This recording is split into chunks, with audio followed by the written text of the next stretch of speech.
Il y a quelque chose de magique dans les boîtes à musique. Un cylindre à pic fait résonner des mélodies d'époque. Un cachet d'antan, un peu désuet mais toujours aussi captivant.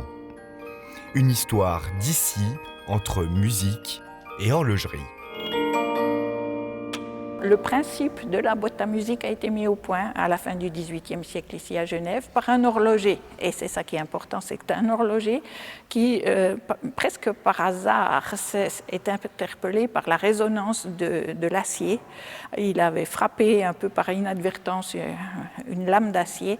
Il entend un son et puis se dit peut-être qu'il y a quelque chose à exploiter pour animer les montres. Dans Musique mécanique, le MAH met en regard des pièces issues des collections historiques du musée, principalement des horloges, pendules et quelques boîtes à musique, face au legs de Jacques-Antoine Horngacher, dit Étienne Bliel, dit Manou, un scientifique mélomane qui a confié à l'institution patrimoniale ses 135 boîtes à musique, accompagnées d'une grande diversité de matériel d'atelier. L'idée était de valoriser le fait qu'une collection privée entrait dans le domaine public en enrichissant celui-ci, et c'est-à-dire à la fois par le nombre, mais aussi par la spécificité de l'apport. Et visuellement, je crois qu'on perçoit cet apport puisque l'exposition compte environ 250 objets exposés et dont ces 135 œuvres qui proviennent du Les Bliel. Alors ici, c'est une boîte extraordinaire.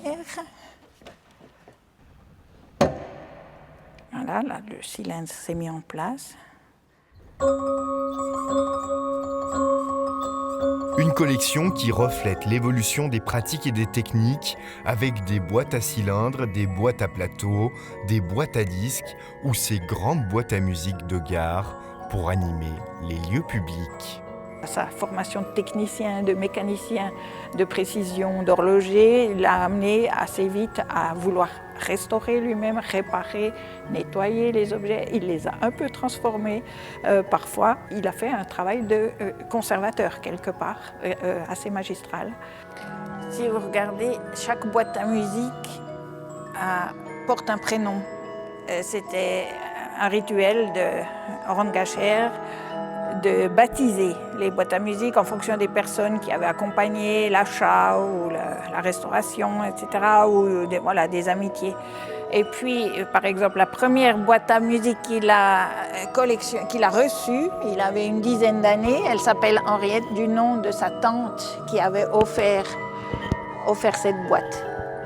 L'exposition Musique mécanique est à découvrir au MAH jusqu'au 17 août.